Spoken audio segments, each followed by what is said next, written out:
welcome back. Kevin's Mobile Repair. We've got a 2016 Cadillac CTS. We're doing some rear shocks. We'll also be doing some front quick strut assemblies here on another video. Hope to tune in for that one. But for this one, pretty plain Jane, simple whole assemblies. You don't have to do much. This is the one with the magnetic ride, so it does have a quick disconnect up at the top. But how to get to that? First, this little panel right here goes up under here, protects the items from rust and wear. They're just held on with 4 little push pins. So you have a tool like this. It will get in there and release those real easy, or a flathead screwdriver will do the same, or a pair of side cutters will also do that. But lower that down.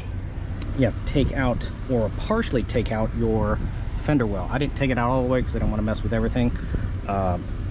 It will have 1, 2, 3, 4 7mm screws over here on this side, and this is also the right hand side too. So those 4 screws hold the bottom half in, and then you have 1, 2, 3, 4, 5 Torx bits, like yay, that hold part of this on, and 2 push pins, 3 push pins I believe, and then this whole section right here will just swing up out of the way. You can take the whole thing out if you want, but I didn't feel it necessary to do so. Just a couple more push pins on that side, and that's about it. For the shock itself, we have big long nut right down here. It's going to be an 18mm. The back half is also an 18, but it is welded to the frame, or at least I'm pretty positive of that because I didn't use any wrench on the other side and it didn't fall off.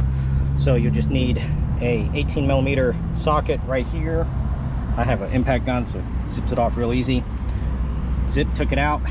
These up here are 315s, and then you're going to use a little tool to take off the lock for the connector for the electronic ride. Disconnect it, pull it off. These 315s come off, and then the whole thing just swings up and out of the way. The new one does have those little straps. You usually see these on things to keep them compressed. So what I did with that, just to make it easy, is put it down the bottom, put some WD-40, rust penetrant, whatever you want to use, just to make it slide in there. Line up the hole, start the 18mm bolt that goes all the way through, so that way the bottom half is secure, because this does drop down just a little bit, but not too much. And then cut the strap. It rises up real slow, line it up and push it right on, and that's done. Zip on your 15s, connect your connector, and then put everything all back together. Pretty simple as far as that's concerned. Oh, it does also have right and left, so you will need to make sure you pay attention to that. Well, this one's got an R for obviously the right hand side, the L is going to be for the left hand.